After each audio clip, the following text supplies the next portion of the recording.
પ્રતિબંધિત પ્લાસ્ટિકને લઈને પંચમહાલમાં સૌથી મોટી કાર્યવાહી. હાલોલ જીઆઈડીસીમાં અત્યાર સુધીમાં 50,000 કિલો પ્લાસ્ટિક જપ્ત. જીપીસીબી અને પોલીસની સંયુક્ત કામગીરી યથાવત. પ્રેમ સંબંધને લઈને ખૂની ખેલ. આણંદના બોરસદમાં ગોરેલ ગામના કમલેશ નામના યુવકની છરીના ઘા ઝીકી હત્યા. વિશાલ નામના યુવકે હત્યા કર્યાનો આરોપ.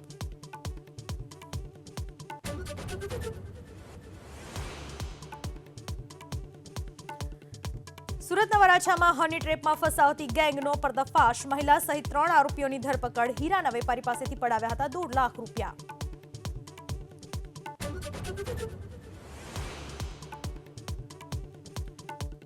ડોનાલ્ડ ટ્રમ્પ આજે અમેરિકાના રાષ્ટ્રપતિ પદના લેશે બીજી વખત શપથ. વિક્ટરી રેલીમાં કહ્યું, અમેરિકાને ફરી બનાવવા જઈ રહ્યા છીએ મહાન. સમારોહમાં અનેક હસ્તીઓ થશે સામેલ.